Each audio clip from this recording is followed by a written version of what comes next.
नौशरो फिरोज़ जो सीनियर वकील गौस बख्श लोराणी जिस्मानी तौर ते असां खां विछड़ी वियो आहे, पर रूहानी तौर ते अॼु बि हू गॾु आहे।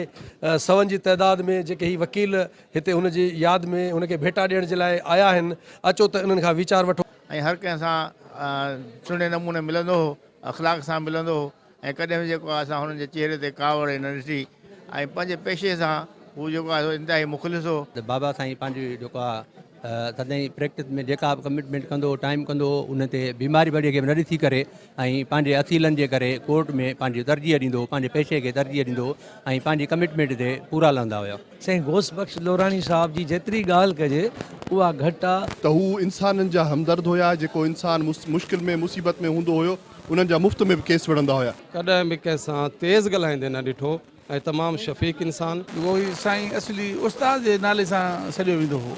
ऐं साईं जी जिदोजहद खे असां अॼु अहिड़नि शख़्सियतुनि खे यादि कयूं था। ऐं गौस बख्श लोराणी जेको हिकु बहितरीनु वकील रहियो आहे। पोइ हुन वकालत जे दौरान जेके कम कया आहिनि उहे साराह जोगा आहिनि। अहिड़नि माण्हुनि खे असां भेटा ॾियण जे लाइ गॾु थिया आहियूं जेके हिन इलाइक़े जा अमुल हीरा आहिनि। कैमरामैन शकील उमराणीअ सां गॾु राणा शेर मोहम्मद, सिंध टीवी न्यूज़, नौशरो फिरोज़।